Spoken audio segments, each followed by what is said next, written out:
Donc voilà. Aw temina ya. Voilà.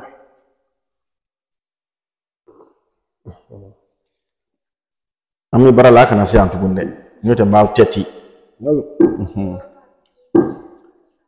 Sme da zogani ko. Ah ni ko. Togola. Marhaba. Ma. Me to ko dawo.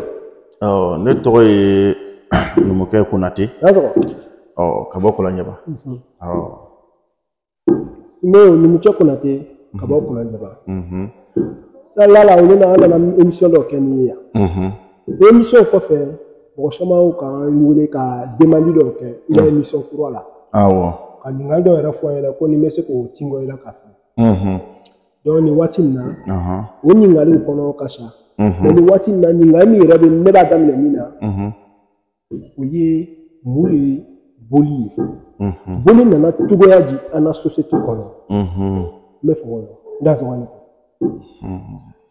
Togola. Ah, et dans ce renouveau. Marhaba. Bashite komi nyinamaya ko beni atemesirado. Sigatola. Mo chamambe ni ni ngali kula. O ba foku ba dugo. O walma o ba essayer ka a monton ka bla boro kono. Dazo. O chamanta bisika ke domalia yi. Ami nyini balia. O boli munye. O nyini ngali doy. O ani anana chugodi. Dazo.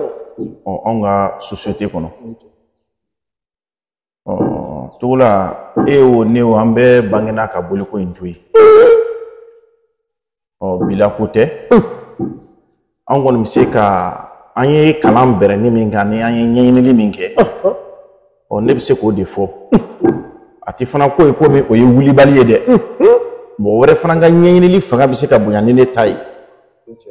Oh, adola fonaka kuma bisika ke chien saroka kuma bisika ke chien ne taka onga kuma na chokoya fla de bi bolila onga ne ka nyini ni kono ne ka famuya kono onga version woro bisika ke ala mini ne tatekele